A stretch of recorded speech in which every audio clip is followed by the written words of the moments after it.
একটা একটা টাকা রোজগার করার যে কি কষ্ট তোমরা বুঝতেছো না। তোমরা মনে করছো তোমার আব্বা মনে একটা মেশিনের নাম, বাপ মানে একটা মেশিন যেটা টিপ দিলে টাকা বাইর। না বাপ, বরঞ্চ আমি বলছিও সেদিন, আমি এক জায়গায় দাঁড়ায় দাঁড়ায় দেখছি একজন লোক সিমেন্টের বস্তা ট্রাকের থেকে গোডাউনে নিয়ে ফালাইতেছে, যে তার মাথার চুল থেকে পায়ের নখ পর্যন্ত ঘামে, আমার কাছে মনে হয় যেন বেচারা পানি ছুঁইবার গেছে, এই পরিমাণ ঘাম তার শরীরটার মধ্যে। আমি অনেকক্ষণ দাঁড়ায় দাঁড়ায় দেখছি, এক বস্তা সিমেন্টের জন্য তাকে এই কোমরটা কমপক্ষে মনে করেন এখান থেকে ওইখানে 5টা মিনিট উপরে গিয়ে থাকতে হয়, এরপরে গিয়ে গোডাউনে ফালায়। এক এক বস্তা সিমেন্ট 50 কেজি সিমেন্ট, এই সিমেন্টের বস্তাটার জন্য এই লোকটার পিঠটা বাঁকা হয়ে যায়। প্রতিবার বস্তাটা ফালাইয়া সে ছোট একটা গামছা দিয়া কপালের ঘামগুলো একবার বসে, আবার আরেকটা বস্তা লেগে যায়। এইভাবে প্রত্যেক বস্তা সিমেন্ট ট্রাকের থেকে গোডাউনে থুইলে 60 টাকা, 8 টাকা, সর্বোচ্চ যদি 10 টাকা হয়। 10 টাকা নাই সব জায়গায়, আমি জিগাইছি। তাহলে 50 বস্তা যদি সিমেন্ট নামাইয়া থাকে বেচারা, 50 বার তার কোমরটা বাঁকা হয়ে গেছে। আমার ডাক্তার, আমার এই যে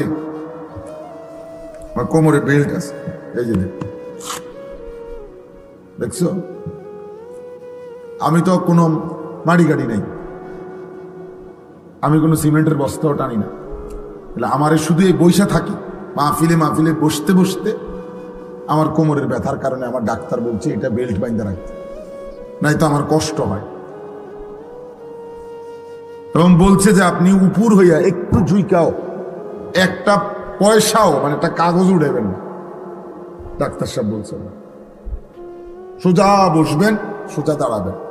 খাটের থেকে শোয়ার সময় উঠা, যখন খাটের থেকে বসবেন, ঘুমের থেকে উঠবেন, হচ্ছে দুনো হাতে ভর দিয়া তারপরে বসবেন। অথচ আমার ব্যথাটা সামান্য, আমি তো এত বেশি কোমর বাঁকা করি নাই। তাহলে ভাইয়া ওই বেচারা এত কষ্ট করে 500টা টাকা মিলাইয়া সারাদিনে সেখান থেকে তোমারে 200 টাকা দিছিল। তুমি সন্তান, তোমার হয়তো পড়ালেখার কথা বলছো, তোমার হয়তো প্রয়োজনে বলছো, এই জন্য আব্বাই তোমারে এই ঘাম ঝরানো টাকার থেকে 200টা টাকা দিছে। সেই টাকা দিয়া তুমি জানোয়ারে মোবাইলে এমবি ঢুকাইয়া উলঙ্গ ছবি দেখো। তোমার মতো নিকৃষ্ট জানোয়ার আর কোনো মানুষের বাচ্চা হইতে পারে?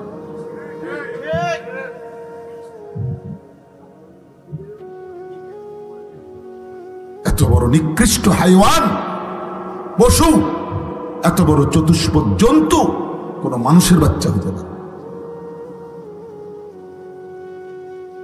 করলিটা কি বেটা? তোর বাবার কি পরিমাণ ঘাম ঝরছে। এক বাটি ভাত যদি তার মায় বলে যে দিয়ায় তোর আব্বারে দোকান হেতে পারত না, হেতের শয়তান বন্ধু নামের শয়তান, এই শয়তানরা দাঁড়ায় রয়েছে রাস্তা, এই শয়তানদের সাথে সে মোবাইল টিপতে যাবে, উলঙ্গ ছবি দেখতে যাবে। এই জন্য শয়তান বন্ধু নামের শয়তানদের লগে আড্ডা দেওয়ানোর জন্য বাপের বাড়িটা শুধু মায়ের বাইরে দিছে, বাপ দোহানে কিন্তু দিয়ে যাবে, হেতে পারত না। লইয়া ছুটছে ধমকের লগে, পরের বেলা মার ভয়ে, আতঙ্কে, সন্তানের ভয়ে মার আর কোনোদিন বলে না, বাপে সন্তানের ভয়ে আর কোনোদিন বলে না। হয়তো দুপুর 2টার খানা বাপ মাগরিবের আগে হয়তো খায়, তবুও সন্তানরে বলে না যে তে যে পরিমাণ অসিব্য, তে যেভাবে গারফাক দেয়, থাক তারে কইও না।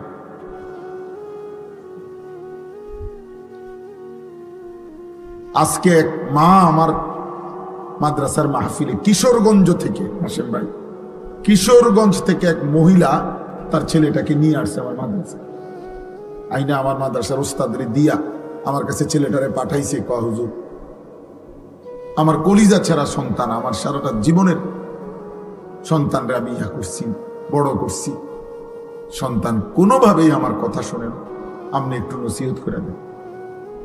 তো এই কথা বলতে গিয়ে যে মহিলা কাঁদলো, চোখের পানি করলো, আমি শুধু ওই ছেলেটারে বলছি, রে বাপ, তোমারে আমি কোনো কথা শুনতে চাই না, আমি শুধু এতটুকু কথা বলছি। আমি বলছি ওই ছেলেরা, আমি বলছি, বাপ তোরে আমি বললাম, আমার নাম মনে রাখিস, যে মায়ের চোখের পানি ফেললে এতগুলো, যদি আল্লাহর কসম যদি ফিরে না আসো, মার কথা মতো আল্লাহর নাফরমানি যদি না ছাড়ো, আমি বললাম তুই পথে পথে ভিক্ষা করবি।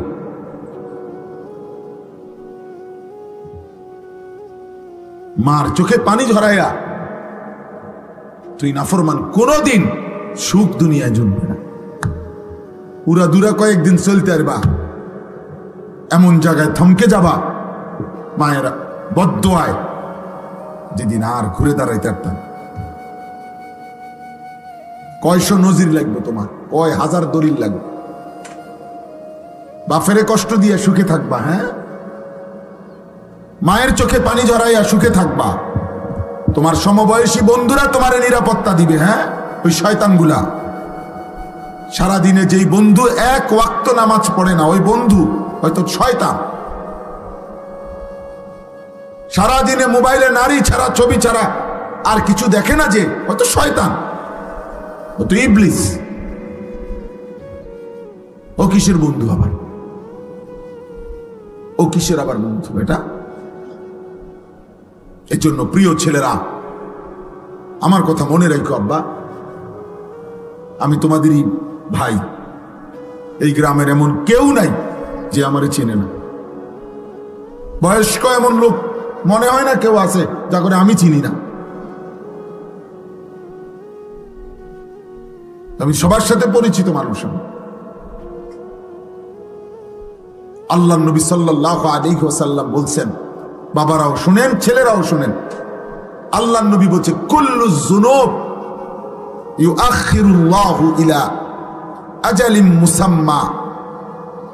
হাদিসটা শোনো, নবীজি বলছে, সমস্ত গুনাহ, প্রত্যেক পাপের শাস্তি আল্লাহ চাইলে নির্দিষ্ট সময় আখিরাত পর্যন্ত, হাসরের ময়দান পর্যন্ত বিলম্ব করতে পারে, কিন্তু ইল্লা আকুল ওয়ালিদাইন, খোদার কসম নবী বলছে, তবে মা বাবার নাফরমানি ব্যতীত, মা বাবার নাফরমানি ব্যতীত। নবীজি বলেন, ফাইন্নাহু লান ইয়ামুতা হাত্তা ইউআযযিবাহুল্লাহু ফিল আরদ। নবীজি বলেন, মা বাবারে কষ্ট দিছে, চোখের পানি ফেলছে, মা বাবার নাফরমান সন্তান, নবীজি বলছে তার মৃত্যু হবে না, তারে আল্লাহ জমিনে বেইজ্জতি না করা পর্যন্ত। ইসলামের ইতিহাসের একজন বড় বুজুর্গ ছিলেন, রবি ইবনে খাইসাম রাহমাতুল্লাহি আলাইহি। কিতাবে আছে, উনার মৃত্যুর সময় এরকম, উনিও যখন শেষ অবস্থায়, ওনার সন্তানরা বলছে, আব্বা আপনার জন্য আমরা একজন ডাক্তার আনবো। রবি ইবনে খাইসাম রাহিমাহুল্লাহ উনি বলছে, বাবা শোনো, ডাক্তার ডাকলাম হইলে আমিও, কিন্তু আমি একটা কথা চিন্তা করে দেখছি, যে ডাক্তারকে ডাকবা, ওই ডাক্তার আর আমি রুগী, ও চিরেই আমরা দুইজনেই মৃত্যুবরণ করব। কাজেই আমিও যেহেতু মরে যাব, ডাক্তারও যেহেতু মরে যাবে, ঘরে ডাক্তার লাভ কি? তার চাইতে চলো আল্লাহরে ডাকি। কাকে ডাকি? আল্লাহকে ডাকি। হযরত আবু বকর সিদ্দিক রাদিয়াল্লাহু তাআলা আনহু, ওনার নাম তো আমরা সবাই জানি, জানি কি না? ইসলামের প্রথম খলিফা, নবীর কলিজার টুকরা আবু বকর রাদিয়াল্লাহু তাআলা, উনারও মৃত্যুর সময় কিতাবে আছে, সাহাবারা উনারে দেখতে আসছে, উনি অসুস্থ, মুমূর্ষ, শেষ অবস্থা, মৃত্যু সজ্জায়। তো উনাকে সাহাবারাও বলছে, হাল নাদউ লাকা তাবিবান, হে নবীর সাহাবী আবু বকর, আপনার জন্য আমরা ডাক্তার আনবো? হযরত আবু বকর সিদ্দিক রাদিয়াল্লাহু তাআলা আনহু বলছেন, আত-তাবিবু কাদ রাআনি, আরে ডাক্তার সব তো আমারে দেখছে, ডাক্তার তো আমাকে দেখেছেন, তোমরা কারে ডাকবা? তখন সাহাবারা বললেন, ক্বালু ফামা ক্বালা, সাহাবারা বললেন, তো ডাক্তার কি বললেন? দেখে বলল কি? তখন হযরত আবু বকর সিদ্দিক রাদিয়াল্লাহু তাআলা আনহু বললেন, ইন্নাহু ইয়াকুলু ইন্নী ফাআলুল লিমা উরিদ। ডাক্তার সাহেব বলছেন, আবু বকর, আমি যখন যা ইচ্ছা তাই করতে পারি। সেই ডাক্তারকে আল্লাহ। এই ছিল মুমিনের ঈমান। মুমিন ইন্তেকালের মুহূর্তেও, অসুস্থতার চূড়ান্ত মুহূর্তেও কাকে বলে নাই? আর আমরা সুস্থতায় সবল, স্বাস্থ্যবান, শরীর, যৌবন, স্বাস্থ্য সব ঠিক আছে, আহা আমাদের আল্লাহকে মনে নাই। হায় কিশোর, কেমনে জবাব দেব? কেমনে জবাব দেব?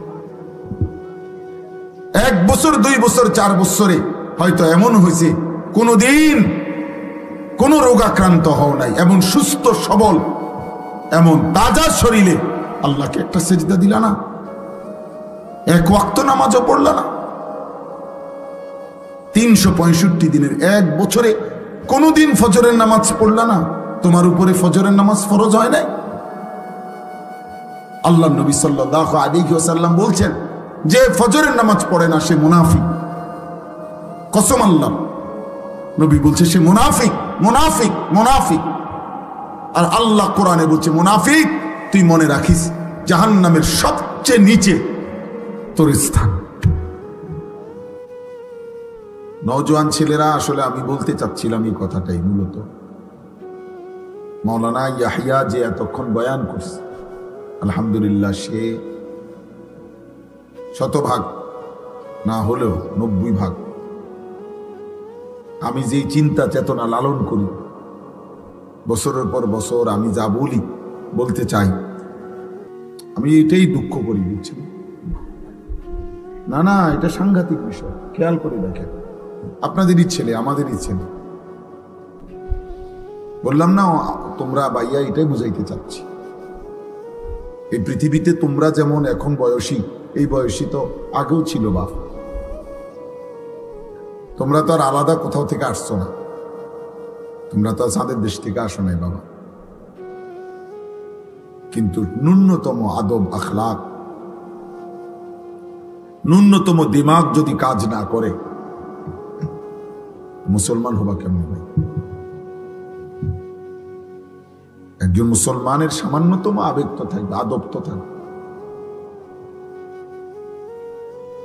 এটাই আমি বলতে চাই সবসময়। আমার কথা এটা, যে মৌলানা বলতেছিল, যে মৌলানা ইয়াহিয়া ও আমার এই চিন্তা চেতনার সবচেয়ে প্রধান আমার একজন সাথী, আমার ছাত্র, আমার সাগরিক,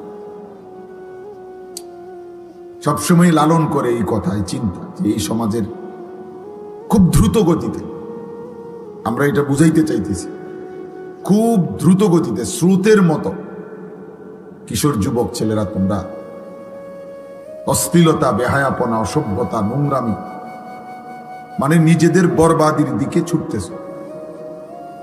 এটা শুধু পায়ে হাঁটার গতি না, স্রোতের গতি।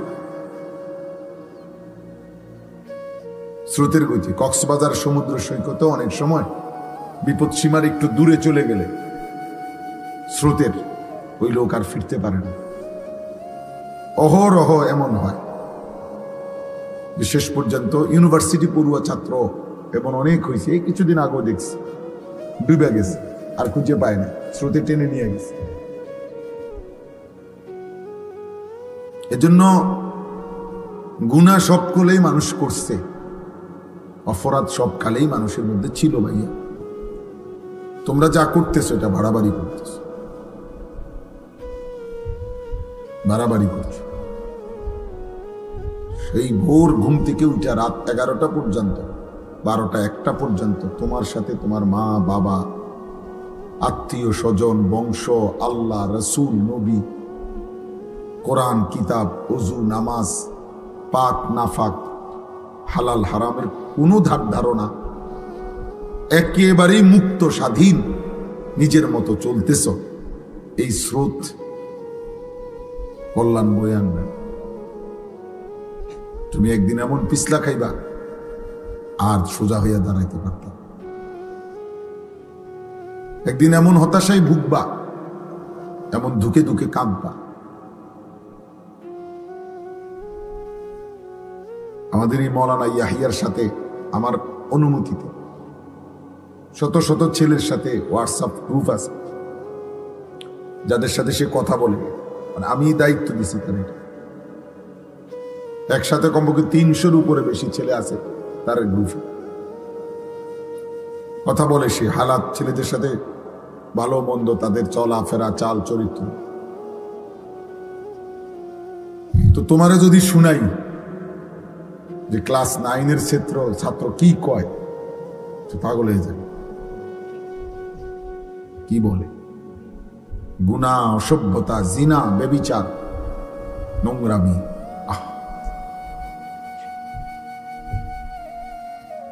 এজন্য তোমার কাছে তো ভাইয়া বলবে না, তোমার সমবয়সী হয়তো তোমার সাথেই চলে ফিরে, কিন্তু তার যে জীবন সব শেষ, যৌবন সব শেষ,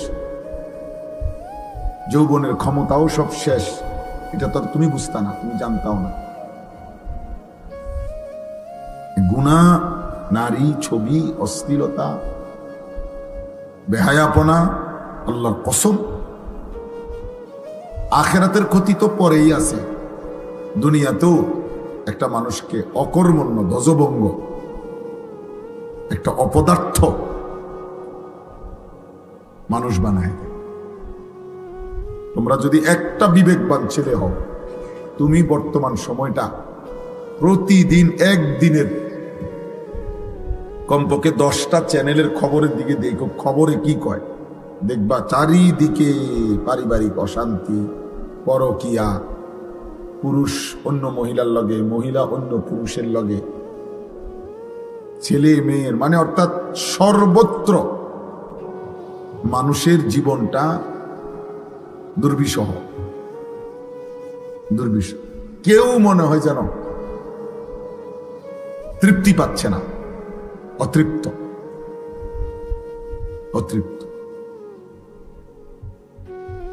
এটা অধঃপতনের অর্ধেকের কাছে পৌঁছে গেছে। এই দেওয়াল ভাঙ্গা যাবে। এই সমাজের এই হালাত হইলে, তোমরা গ্রামগঞ্জের ছেলে, তোমরা তো এখানে গ্রাম অঞ্চলের ছেলে, তোমরা আশপাশের গ্রাম, এই গ্রামের, তো তোমাদের চুল চেহারা যদি এমন হয়, তোমরা গ্রামগঞ্জের মানুষ হয়েও যদি এক ওয়াক্ত নামাজ পড়তে মন না চায়, তাহলে কোটিপতির সন্তান, বিত্তশালী, তাদের কি হালাত? তাদের হালাত কি? অথচ অনেকের বাবা আছে অল্প আয়ের মানুষ, কষ্ট করে উপার্জন করে, নিজে না খাইয়া, নিজের হয়তো একটা গেঞ্জি, একটা লুঙ্গি, কিন্তু সন্তানের জন্য সব উজাড় করে দেয়। কিন্তু তোমরা যা করতেছো এর বিনিময়ে এটা ঠিক না।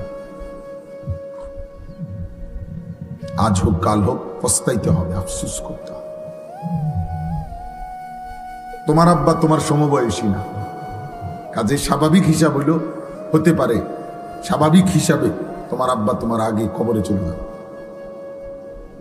কিন্তু তোমার কপাল নিয়ে তুমি থাকতে হবে। অভাব, দারিদ্রতা, দুর্ভিক্ষ সারা পৃথিবীতে ধেয়ে আসছে। গতকালকেও আমি শুক্রবার, গতকাল নিয়ে গেল শুক্রবার, গতকালকে আমেরিকার একজন, আমেরিকায় প্রবাসী, আমাদের গুরুত্বপূর্ণ শিক্ষিত একজন ব্যক্তি, ওনার সাথে কথা বলছি। এই মুহূর্তে এক ভরি স্বর্ণের দাম 2,09,000 টাকা। ব্যাপারটা কি? হ্যাঁ, ব্যাপারটা কি? আশ্চর্য রকম, মানে এক ভরি স্বর্ণের দাম 2,09,000 টাকা।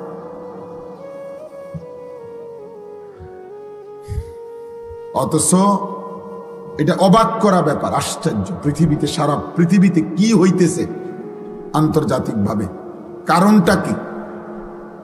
স্বর্ণের দাম এরকম আকাশচুম্বী হয়ে গেল কেন? একটা উদাহরণ দিলাম আর কি। দোস্ত, কৃত্রিম অভাব, কৃত্রিম সংকট, কৃত্রিম দুর্ভিক্ষ তৈরি করা হবে এই পৃথিবীতে, মনে রাখবেন।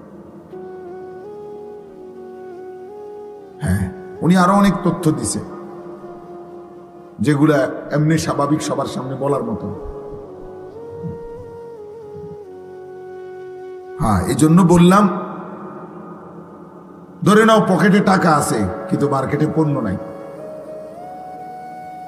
ধরে নাও মার্কেটে পণ্য আছে, পকেটে টাকা নাই, কিনবা, তখন কি করবো আব্বা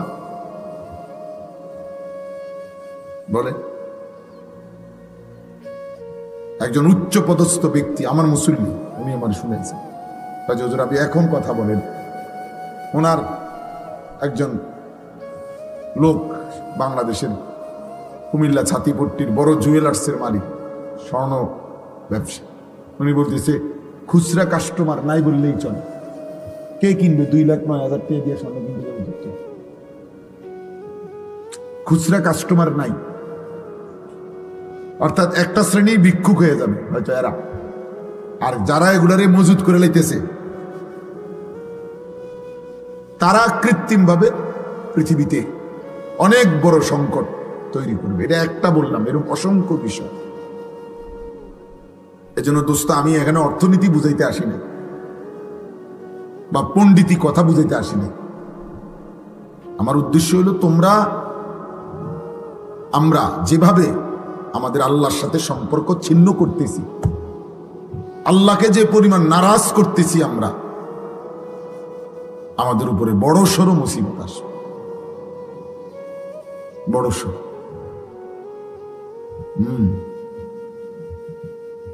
যেদিন একটা রুটির জন্য মাইলের পর মাইল হাঁটতে হবে, সেদিন আর চুলের ফ্যাশন থাকবে না।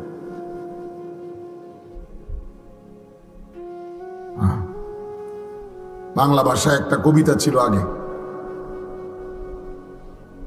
অনেক আগে, দুর্ভিক্ষের সময়, যে ভাত দে নয়তো মানচিত্র গিলে খাবো। অভাবের তাড়নায় কবি বলছিল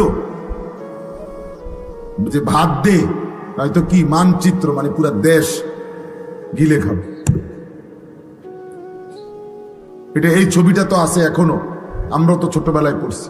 1974 সালের দুর্ভিক্ষে কুকুরে এবং মানুষে একই ডাস্টবিন থেকে পচা লাশ আর পচা খাবার তুলে খাইছে।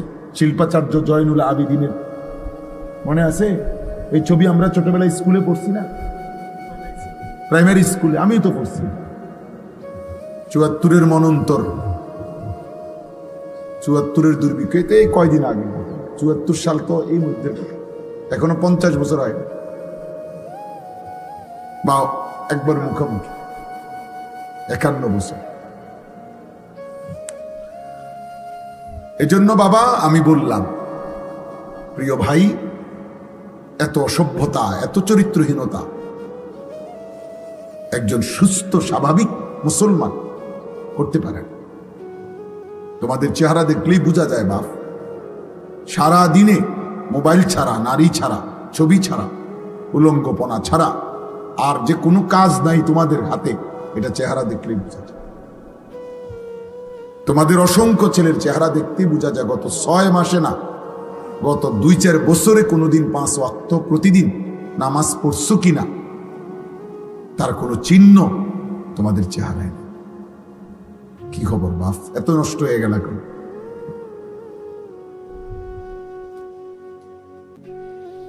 কে তোমাদেরকে বলে দিল যে আর কোনো বিপদ হবে না? এত নিরাপত্তা পেয়ে গেলা কেমন? তোমার আব্বা বিদেশ, এজন্য না? তোমার আব্বা বিদেশ মনে করছো এই জন্য না? মানে বিদেশের উপরে কোনো মুসিবত আইবে না, কথা বলে না? ইউরোপের উপরে কোনো মুসিবত আসতে পারে না, মধ্যপ্রাচ্যের উপরে কোনো মুসিবত আসতে পারে না। ফিলিস্তিন আরব না? ফিলিস্তিন যেটা গাজা, ফিলিস্তিন তা আরবের অংশ। 52 বৎসর যে সিরিয়া জুলুমের শিকার ছিল তা আরব। ইয়ামানের মধ্যে, আরব দেশ ইয়ামান, লক্ষ লক্ষ মানুষ ভিখারি ক্যাম্পে থাকে, শরণার্থী শিবিরে।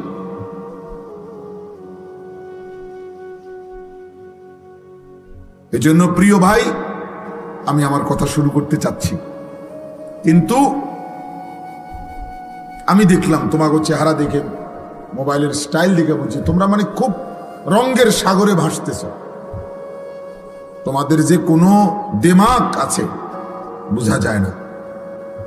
তোমাদের মার কষ্ট, বাবার কষ্ট, উপার্জনের কষ্ট, একটা একটা টাকা রোজগার করার যে কি কষ্ট তোমরা বুঝতেছ না। তোমরা মনে করছো তোমার আব্বা মনে একটা মেশিনের নাম, বাপ মানে একটা মেশিন যেটা টিপ দিলে টাকা বাইর। না বাপ, বরঞ্চ আমি বলছিও সেদিন, আমি এক জায়গায় দাঁড়ায় দাঁড়ায় দেখছি একজন লোক সিমেন্টের বস্তা ট্রাকের থেকে গোডাউনে নিয়ে ফালাইতেছে, যে তার মাথার চুল থেকে পায়ের নখ পর্যন্ত ঘামে, আমার কাছে মনে হয় যেন বেচারা পানি ছুটবার গেছে, এই পরিমাণ ঘাম তার শরীরটার মধ্যে। আমি অনেকক্ষণ দাঁড়ায় দাঁড়ায় দেখছি, এক বস্তা সিমেন্টের জন্য তাকে এই কোমরটা কমপক্ষে মনে করেন এখান থেকে ওইখানে 5টা মিনিট উপরে গিয়ে থাকতে হয়, এরপরে গিয়ে গোডাউনে ফালায়। এক এক বস্তা সিমেন্ট 50 কেজি সিমেন্ট। এই সিমেন্টের বস্তাটার জন্য এই লোকটার পিঠটা বাঁকা হয়ে যায়। প্রতিবার বস্তাটা ফালাইয়া সে ছোট একটা গামছা দিয়া কপালের ঘামগুলো একবার বসে, আবার আরেকটা বস্তা লেগে যায়। এইভাবে প্রত্যেক বস্তা সিমেন্ট ট্রাকের থেকে গোডাউনে থুইলে 7 টাকা, 8 টাকা, সর্বোচ্চ যদি 10 টাকা হয়। 10 টাকা নাই সব জায়গায়, আমি জিগাইছি। তাহলে 50 বস্তা যদি সিমেন্ট নামাইয়া থাকে বেচারা, 50 বার তার কোমরটা বাঁকা হয়ে গেছে। আমার ডাক্তার, আমার এই যে কোমরে বেল্ট আছে, এই যে দেখছো, আমি তো কোনো মাড়ি গাড়ি নাই, আমি কোনো সিমেন্টের বস্তাও টানি না। আমারে শুধু এই বৈশা থাকি মাহফিলে মাহফিলে বসতে বসতে আমার কোমরের ব্যথার কারণে আমার ডাক্তার বলছে এটা বেল্ট বাইন্ধা রাখতে, নাই তো আমার কষ্ট হয়। এবং বলছে যে আপনি উপর হইয়া একটু ঝুইকাও, একটা পয়সাও মানে একটা কাগজ উঠাবেন না। ডাক্তার সাহেব বলছে সোজা বসবেন, সোজা দাঁড়াবেন। খাটের থেকে শোয়ার সময় উঠা, যখন খাটের থেকে বসবেন, ঘুমের থেকে উঠবেন, হচ্ছে দুনো হাতে ভর দিয়া তারপরে বসবেন।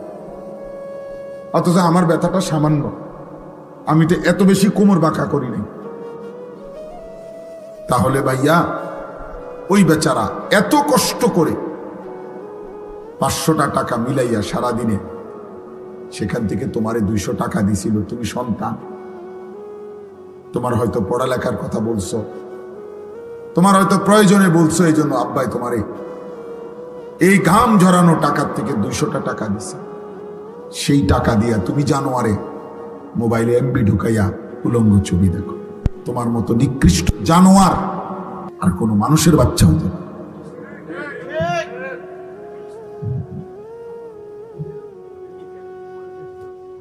এত বড় নিকৃষ্ট হাইওয়ান, পশু, এত বড় চতুষ্পদ জন্তু কোন মানুষের বাচ্চা হতে পারে? করলিটা কি বেটা? তোর বাবার কি পরিমাণ ঘাম ঝরছে। এক বাটি ভাত যদি তার মায় বলে যে দিয়ায় তোর আব্বারে দোকানে, এতে থাকতো এতে শয়তান বন্ধু নামের শয়তান, এই শয়তানরা দাঁড়ায় রয়েছে রাস্তা, এই শয়তানদের সাথে সে মোবাইল টিপতে যাবে, উলঙ্গ ছবি দেখতে যাবে। এই জন্য শয়তান বন্ধু নামের শয়তানদের লগে আড্ডা দেওয়ানোর জন্য বাপের বাড়িটা শুধু মায়ের বাইরে দিছে, বাপ দোহানে কিন্তু দিয়ে যাবে, হতে পারত না। লইয়া ছুটছে ধমকের লগে, পরের বেলা মার ভয়ে, আতঙ্কে, সন্তানের ভয়ে মা আর কোনোদিন বলে না, বাপে সন্তানের ভয়ে আর কোনোদিন বলে না। হয়তো দুপুর 2টার খানা বাপ মাগরিবের আগে হয়তো খায়, তবুও সন্তানরে বলে না যে তে যে পরিমাণ অসিব্য, তে যেভাবে গারফাক দেয়, থাক তারে কইও না।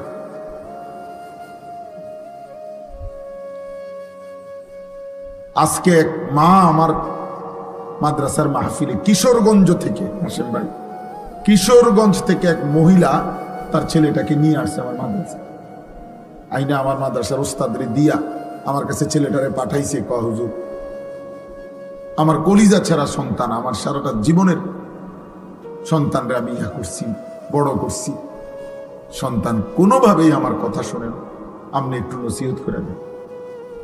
তো এই কথা বলতে গিয়ে যে মহিলা কাঁদলো, চোখের পানি পড়লো, আমি শুধু ওই ছেলেটারে বলছি, রে বাপ, তোমারে আমি কোনো কথা শুনতে চাই না, আমি শুধু এতটুকু কথা বলছি।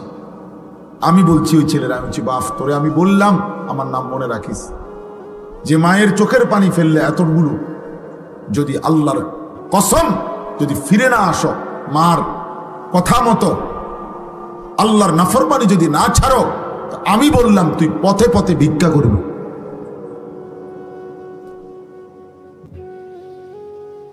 মার চোখে পানি ঝরাইয়া তুই নাফরমান, কোনদিন সুখ দুনিয়ায় জমবে না। পুরা দুরা কয়েকদিন চলতে পারবা, এমন জায়গায় থমকে যাবা মায়েরা বদদোয়ায়, যেদিন আর ঘুরে দাঁড়াইতে পারতাম। কয়শো নজির লাগবে তোমার, কয় হাজার দলিল লাগবে, বাপেরে কষ্ট দিয়ে সুখে থাকবা। হ্যাঁ, মায়ের চোখে পানি ঝরাইয়া সুখে থাকবা, তোমার সমবয়সী বন্ধুরা তোমারে নিরাপত্তা দিবে। হ্যাঁ, ওই শয়তানগুলা, সারাদিনে যেই বন্ধু এক ওয়াক্ত নামাজ পড়ে না, ওই বন্ধু হয়তো শয়তান। সারাদিনে মোবাইলে নারী ছাড়া, ছবি ছাড়া আর কিছু দেখে না, যে হয়তো শয়তান, ও তো ইবলিস। ও কিসের বন্ধু আবার? ও কিসের আবার বন্ধু বেটা? এই জন্য প্রিয় ছেলেরা, আমার কথা মনে রেখো আব্বা, আমি তোমাদেরই ভাই। এই গ্রামের এমন কেউ নাই যে আমারে চেনে না।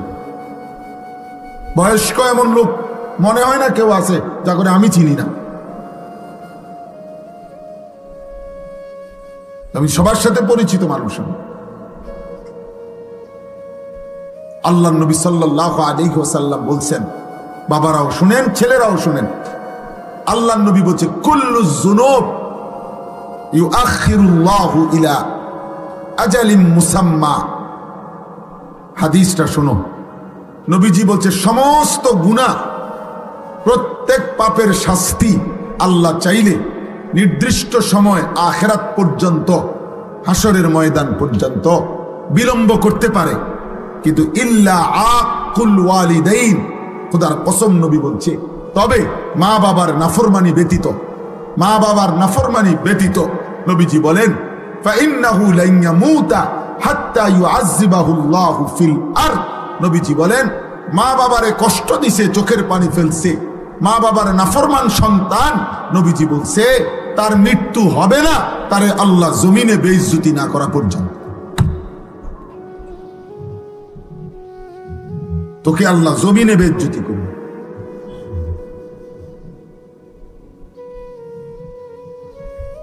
হ্যাঁ,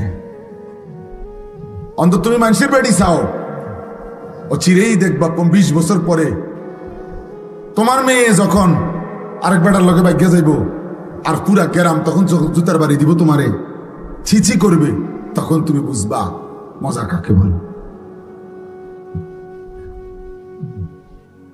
তোমার পাপের শাস্তি কোন হান দিয়া বাইর হয়, তখন টের পাবে।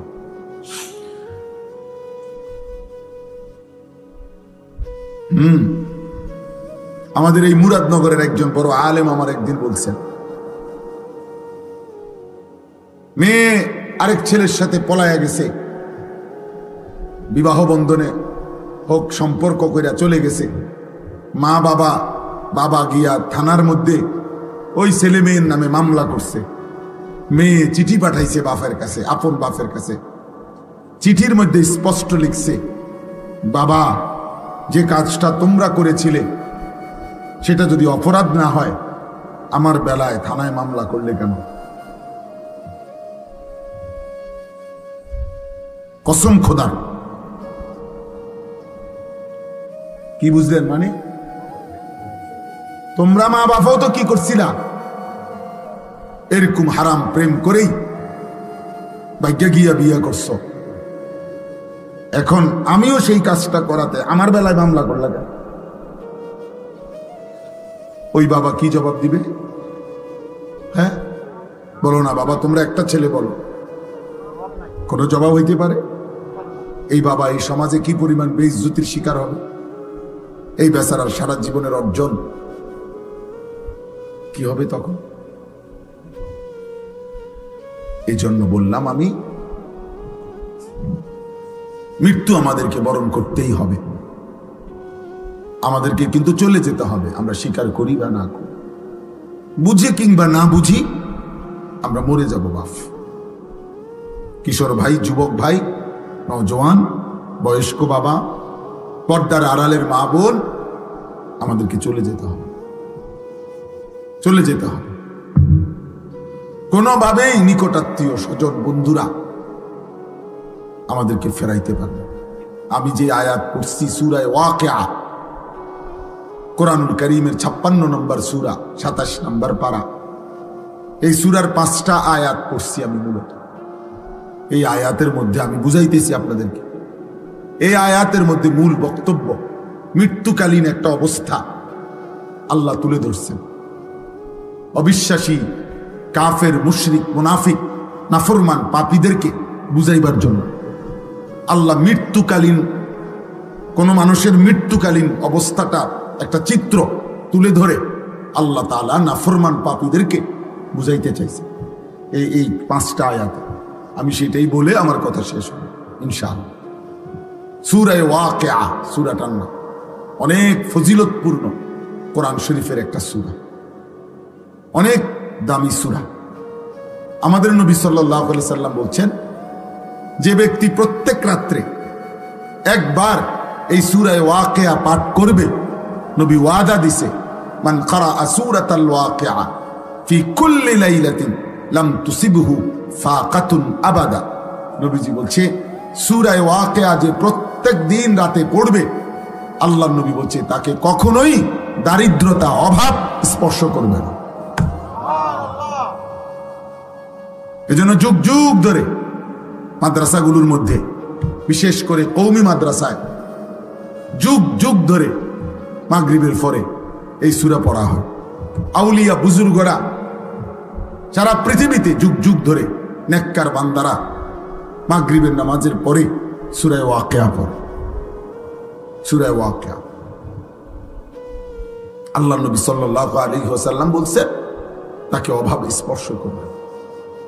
রাসূলুল্লাহ সাল্লাল্লাহু আলাইহি সাল্লামের একজন বড় সাহাবী ছিলেন হযরত আব্দুল্লাহ ইবনে মাসউদ রাদিয়াল্লাহু তাআলা আনহু, অনেক বড় সাহাবী, জলিলুল কদর সাহাবী।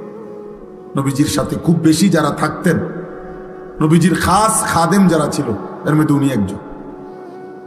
আব্দুল্লাহ ইবনে মাসউদ ইসলামের 3য় খলিফা হযরত ওসমান রাদিয়াল্লাহু তাআলা আনহুর জামানায় উনি ইন্তেকাল করছেন। এই সাহাবী আব্দুল্লাহ ইবনে মাসউদ, তো ইন্তেকালের পূর্বে উনি অসুস্থ ছিলেন, বিছানায় শুয়ে আছেন, শেষ অবস্থা। তো হযরত ওসমান, মানে খলিফা, 3য় খলিফা, ওসমানের নাম শুনছেন না? উনি আসছেন এই আব্দুল্লাহ ইবনে মাসউদকে দেখার জন্য। তো ওনার পাশে বৈশা, এই ছেলেরা তোমরাও শোনো, বাবা আপনারাও শোনো, দেখেন কি কয়। সাহাবী ওসমান খলিফা ওই আব্দুল্লাহ ইবনে মাসউদকে ইন্তেকালের পূর্বে বিছানায় শয্যাশায়ী, নবীর সাহাবী উনি এবং বিখ্যাত সাহাবী, ওনাকে বলতেছেন, মা তাশতাকি, হে আব্দুল্লাহ আপনার রোগটা কি? সে জিজ্ঞাসা না, অসুস্থতাটা কি? হযরত আব্দুল্লাহ ইবনে মাসউদ ওসমান রাদিয়াল্লাহু তাআলা আনহুর কথার জবাবে বললেন, জুনুবি, আমার সারা জিন্দেগীর গুনাহগুলো আমার রোগ। সাহাবী কি বলে? আমার সারা জীবনের গুনাহ আমার রোগ, আমার আর কোন রোগ নেই। এবার হযরত উসমান রাদিয়াল্লাহু তাআলা আনহু বলতেছেন, মা তাশতাহি, আপনার মনে কি চায়, আপনি কি চান, চান কি? হযরত আব্দুল্লাহ ইবনে মাসউদ রাদিয়াল্লাহু তাআলা আনহু বলেন, রাহমাতু রাব্বি, আমি আমার রবের রহমত চাই। আমার অসুখ আমার গুনাহ, আমার সুস্থতা আমার রবের রহমত, আমার মালিকের রহমত চাই, মাগফিরাত চাই। এরপরে হযরত উসমান রাদিয়াল্লাহু তাআলা আনহু বললেন, হাল আদউ লাকা তাবিবান, হযরত আব্দুল্লাহ ইবনে মাসউদকে বলেন, আমি কি আপনার জন্য একজন ডাক্তার ডাকবো? যেহেতু তিনি খলিফা, বড় ডাক্তার আছে ওনার কাছে রাজ দরবারে, তো আমি কি আপনার জন্য একজন ডাক্তার আনমনি? সাহাবী কি কয় শুনেন, আত-তাবিবু কাদ আমরাদানি, হে উসমান, ডাক্তার সাহেবই তো আমারে অসুস্থ বানাইছে, আমারে ডাক্তারই তো কি বানাইছে, অসুস্থ বানাইছে, আপনি কারে আনবেন? কে সে? এই কথা বলে কাকে বুঝাইছেন উনি? আল্লাহকে। কাকে? মূলত রোগ দেয় কে, সুস্থতা দেয় কে, এইটাই বুঝাইছে। আল্লাহই তো সুস্থ করবেন, আর তিনি তো আমাকে রোগাক্রান্ত করেছেন। আমি আলগা লোক ডাইকালাম, আলগা লোক ডাইকালাম। ওনাদের ইয়াকিন ছিল আমার অসুস্থতা আমার আল্লাহর পক্ষ থেকে, আমার সুস্থতাও আমার আল্লাহর পক্ষ। ইসলামের ইতিহাসের একজন বড় বুজুর্গ ছিলেন রবি ইবনে খাইসাম রাহমাতুল্লাহি আলাইহি, কিতাবে আছে উনার মৃত্যুর সময় এরকম উনিও যখন শেষ অবস্থায়, ওনার সন্তানরা বলছে, আব্বা আপনার জন্য আমরা একজন ডাক্তার আনবো। রবি ইবনে খাইসাম রাহিমাহুল্লাহ উনি বলছে, বাবা শোনো, ডাক্তার ডাকলাম হইলে আমিও, কিন্তু আমি একটা কথা চিন্তা করে দেখছি, যে ডাক্তারকে ডাকবা, ওই ডাক্তার আর আমি রোগী, ও চিরেই আমরা দুইজনেই মৃত্যুবরণ করব। কাজেই আমিও যেহেতু মরে যাব, ডাক্তারও যেহেতু মরে যাবে, ঘরে ডাকে লাভ কি? তার চাইতে চলো আল্লাহরে ডাকি। কাকে ডাকি? আল্লাহকে ডাকি। হযরত আবু বকর সিদ্দিক রাদিয়াল্লাহু তাআলা আনহু, ওনার নাম তো আমরা সবাই জানি, জানি কি না? ইসলামের প্রথম খলিফা, নবীর কলিজার টুকরা আবু বকর রাদিয়াল্লাহু তাআলা, উনারও মৃত্যুর সময় কিতাবে আছে সাহাবারা উনারে দেখতে আসছে, উনি অসুস্থ, মুমূর্ষ, শেষ অবস্থা, মৃত্যু সজ্জায়। তো উনাকে সাহাবারাও বলছে, হাল নাদউ লাকা তাবিবান, হে নবীর সাহাবী আবু বকর, আপনার জন্য আমরা ডাক্তার আনবো? হযরত আবু বকর সিদ্দিক রাদিয়াল্লাহু তাআলা আনহু বলছেন, আত-তাবিবু কাদ রাআনি, আরে ডাক্তার সব তো আমারে দেখছে, ডাক্তার তো আমাকে দেখেছেন, তোমরা কারে ডাকবা?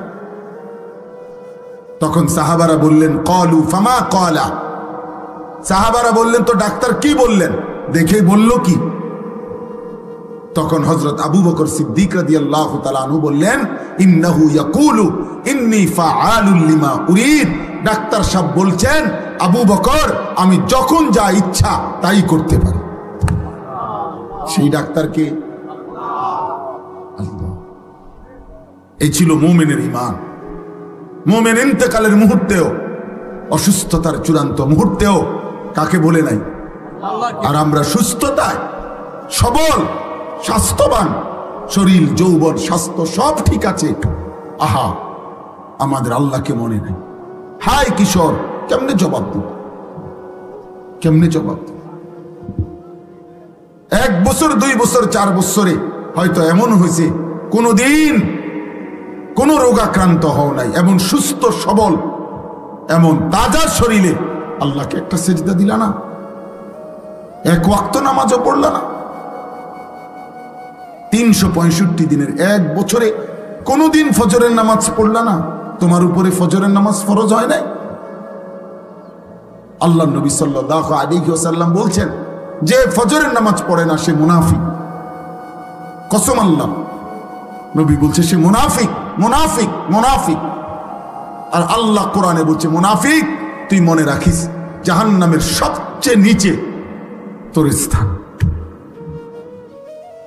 তাহলে বাপ ওই কথা থেকে আবার ফিরে যাই। হযরত উসমান রাদিয়াল্লাহু তাআলা আনহু তখন বললেন ওই আব্দুল্লাহ ইবনে মাসউদ রাদিয়াল্লাহু তাআলা আনহু, ওই বেটা বাইরে কথা বলো না।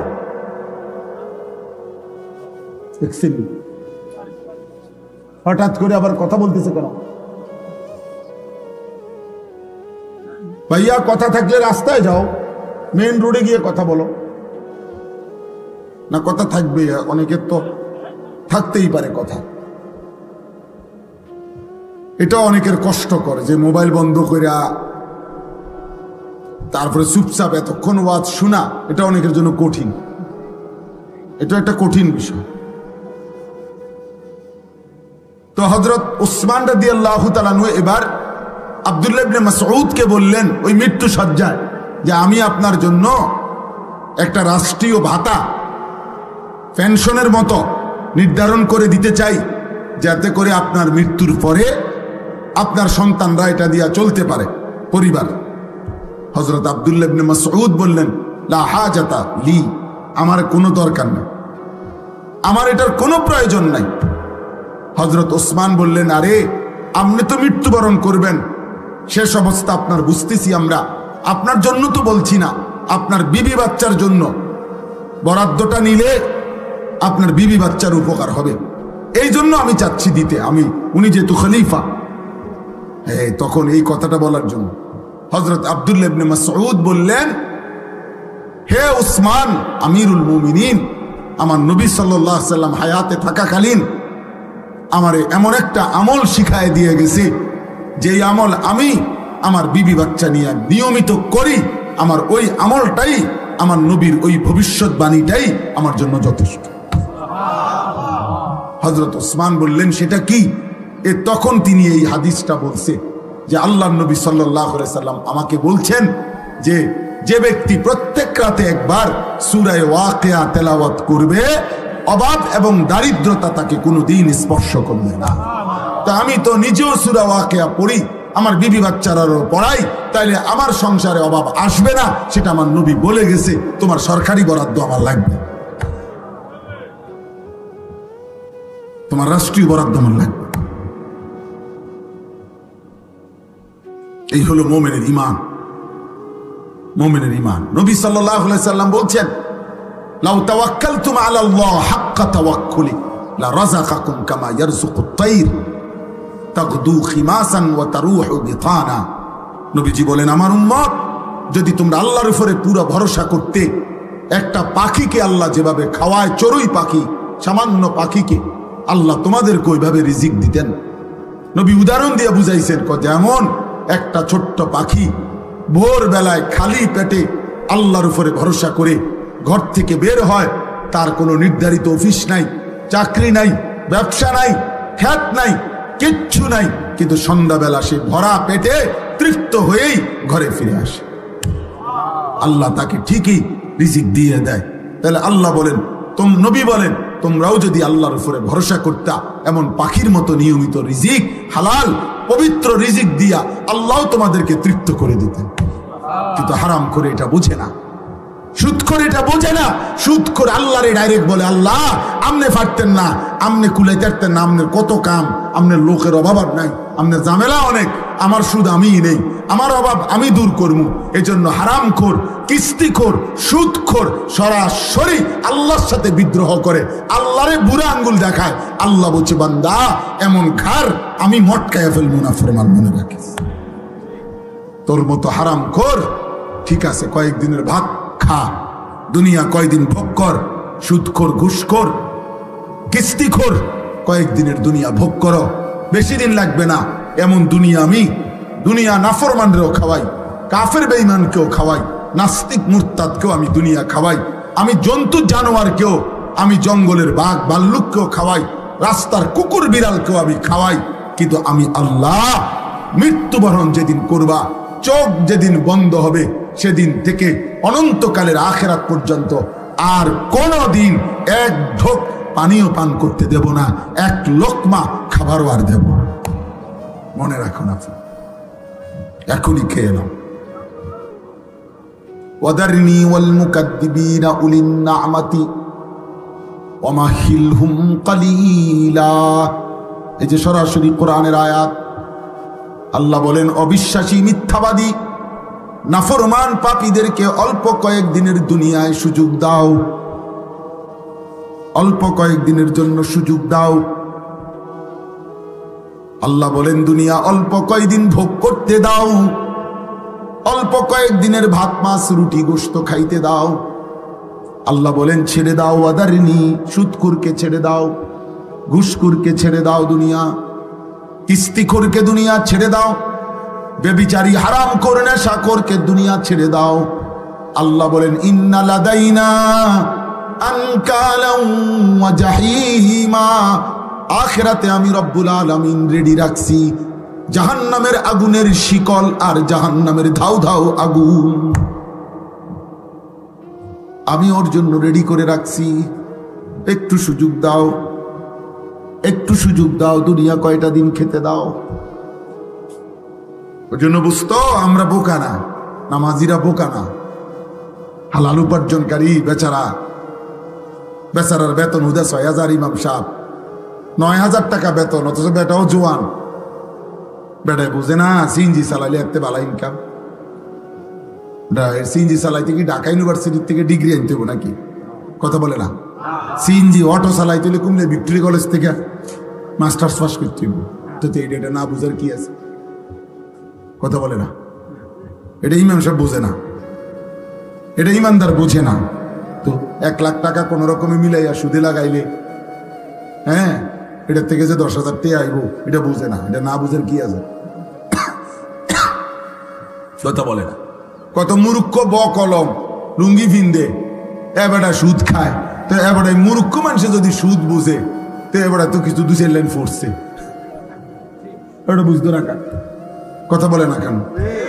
তাহলে উনি বুঝবে না? এটা না বুঝার কি আছে? দুনিয়া না বুঝার কি আছে রে বাপ? কিন্তু ফেস্ত হইল আখিরাত। ইমাম সাহেব আটকায় গেছে তো আখিরাতে।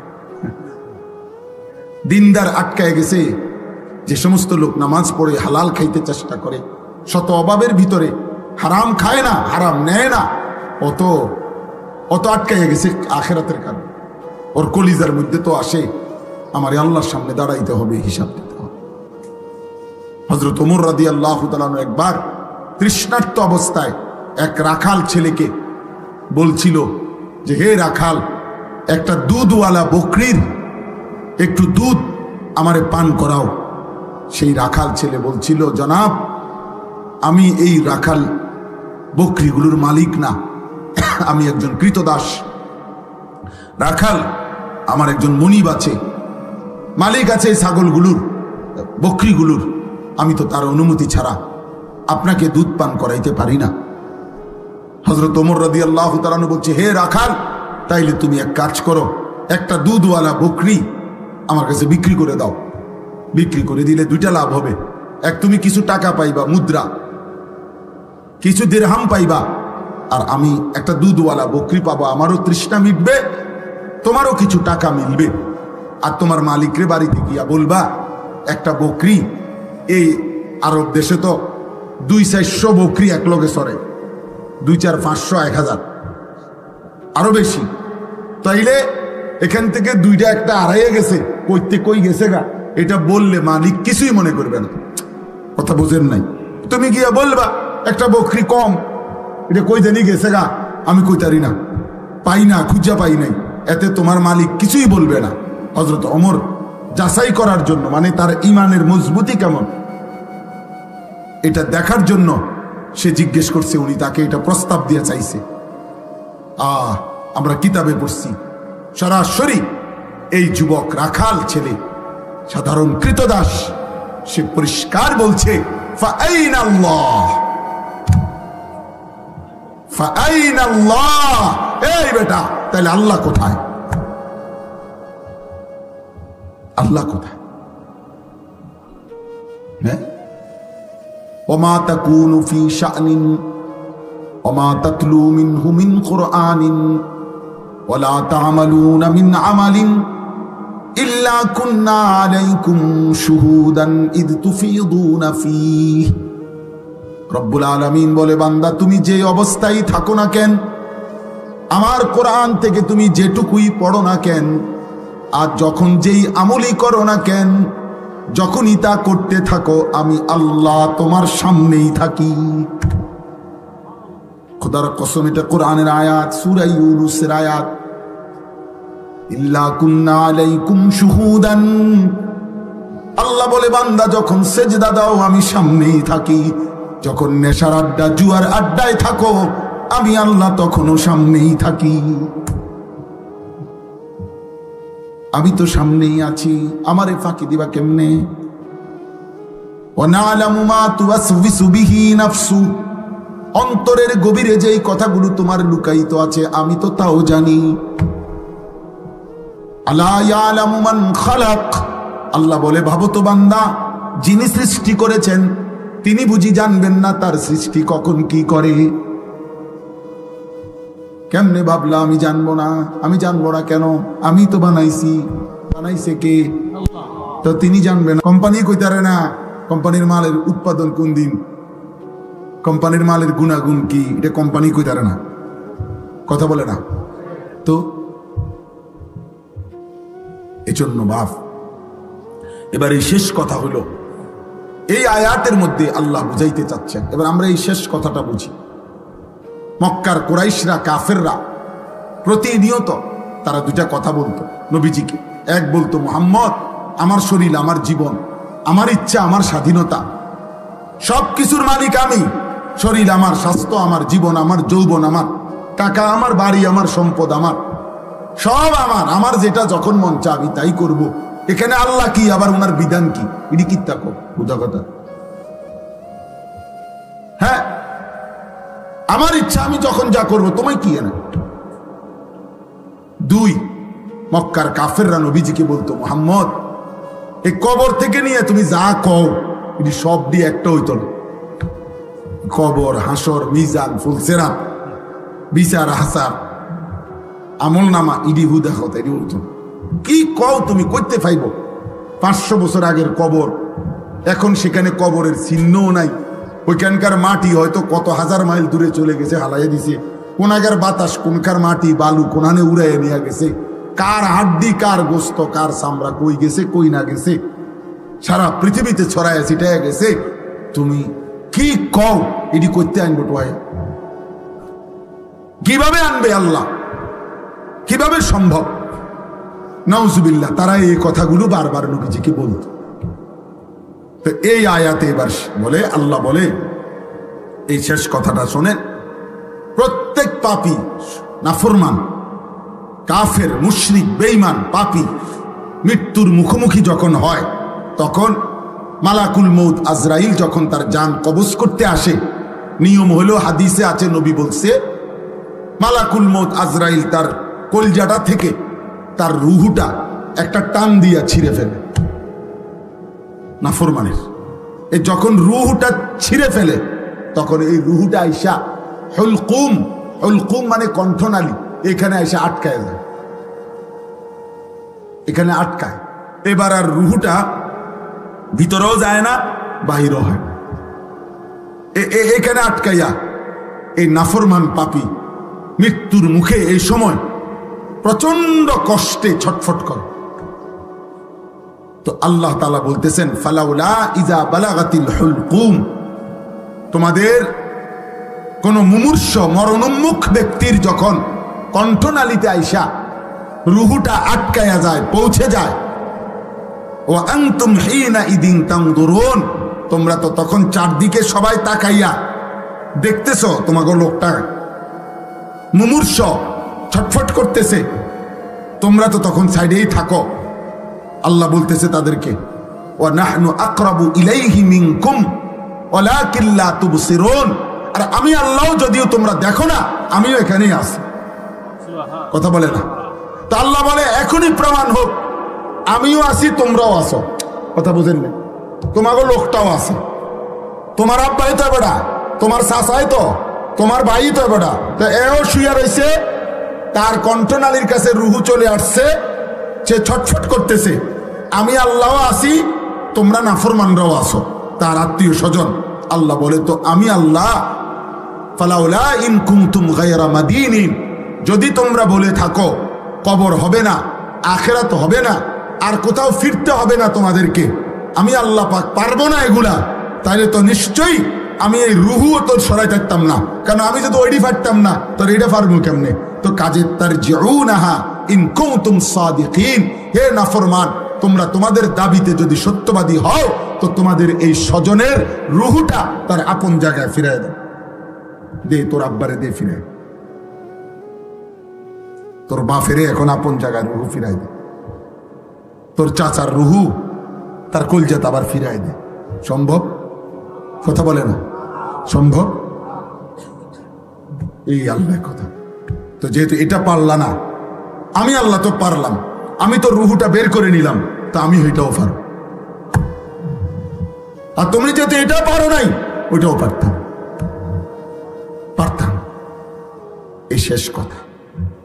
অতএব প্রিয় দোস্ত আমার, ভাই আমার, ছেলে আমার, বাবা আমার, একজনও যদি বুঝে থাকেন, এটা মনে রাখতে হবে, এই পৃথিবীর সকল শক্তি দিয়ে, সকল স্বজন, সকল বন্ধু, সকল আপনজন মিলেও, আপনজন সকলে একত্র হয়েও কেরান দিয়া করুক আর জিরা দিয়ে ধরুক, আপনার মৃত্যুর মুখ থেকে ফেরত দিতে পারবেন। মালাকুল মৌত নিয়েই যাবে, রুহুটা কবজ করেই নিবে। আমি আর তুমি বন্ধু, এই শেষ কথা, হাসলেও মরে যাব, কাঁদলেও মরে যাব, সুখে থাকলেও মরে যাব, দুঃখে থাকলেও মরে যাব, সেজদা দিলেও মৃত্যু হবে, শিরিক করলেও মৃত্যু হবে, আমল করতে করতে কেউ যদি আব্দুল কাদের জিলানিও হয় তাহলেও মরে যাবে, নাফরমানি করতে করতে কেউ যদি ফেরাউন নমরুদ হয় তারও কি হবে? মৃত্যু। রাজপ্রাসাদেও থাকলে মৃত্যু হবে, জীর্ণ কুঠির কুড়ে ঘরে থাকলেও কি হবে? মৃত্যু। কাজে কবরবাসীদের রুহের মাগফিরাত কামনার এই মাহফিলে কবরকে স্মরণ করো, মৃত্যুকে স্মরণ করো, মৃত্যুকে স্মরণ করো। তোমার প্রিয় কারো, তোমার বাবা, দাদা, চাচা, নানা, মামা, ফুফা, খালু, এমন কারো কবরস্থানে গিয়ে একবার দাঁড়ায়ও আর ডাক দিয়া বইল। আমার কাছে কিতাব আছে, কিতাবে লিখছে হযরত ওমর ইবনে আব্দুল আজিজ, ইসলামের পঞ্চম খলিফা, তিনি মাঝে মাঝে কবরে গিয়া কবরস্থানের সামনে উনার আত্মীয় স্বজনদের কবরের দিকে তাকাইয়া কবরকে ডাক দিতেন, মৃত্যুকে ডাক দিতেন আর বলতেন, ইয়া মাউতু আইয়ুহাল কবরু, হে মৃত্যু, হে কবর, মাজা ফাআলতা বিল আহিব্বা, এই কবর আমার আপন জন করে গিয়া কি করলি রে? আমার আব্বারে কি করছো কবর বলো না, আমার দাদারে কি করছো কবর বলো না। হযরত ওমর ইবনে আব্দুল আজিজ বলেন, আমি শুনতে পাই কবর আমারে ডাক দিয়া বলছে, হে ওমর ইবনে আব্দুল আজিজ, তোমার আত্মীয়, তোমার স্বজন, তোমার আপন জনের শরীরের প্রতিটা অংশ জোড়া জোড়া আমি খুলে খুলে ছিন্ন ভিন্ন করে মাটির সাথে মিশাই দিছি, মাটির সাথে মিশাই দিছি। কেউ আর নাই, কেউ নাই, কেউ নাই, কেউ নাই। আল্লাহ আল্লাহ আমাদেরকে মাফ করে দেন, আমাদের সকলকে আল্লাহ কবুল করেন, দ্বীনকে ভালোবাসবেন, নামাজকে ভালোবাসবেন, ঈমান আমলের সাথে জীবন কাটা। ছেলের আব্বা, দয়া করে বললাম বাবা, মোবাইলের গুনাহ ছেড়ে দাও বাপ, নারীর ছবি দেখা ছেড়ে দাও, ছেড়ে দাও বাবা, দ্বীনকে ভালোবাসো, ওযু সুন্দর করো, নামাজ সুন্দর করো, আখলাক সুন্দর করো। তুমি মুসলমান, তোমার বাবা মা মুসলমান, তুমি নষ্ট হবা কেন? তুমি চরিত্রহীন হবা কেন ভাইয়া? আল্লাহ আমাদের ছেলেদেরকে তৌফিক দেন,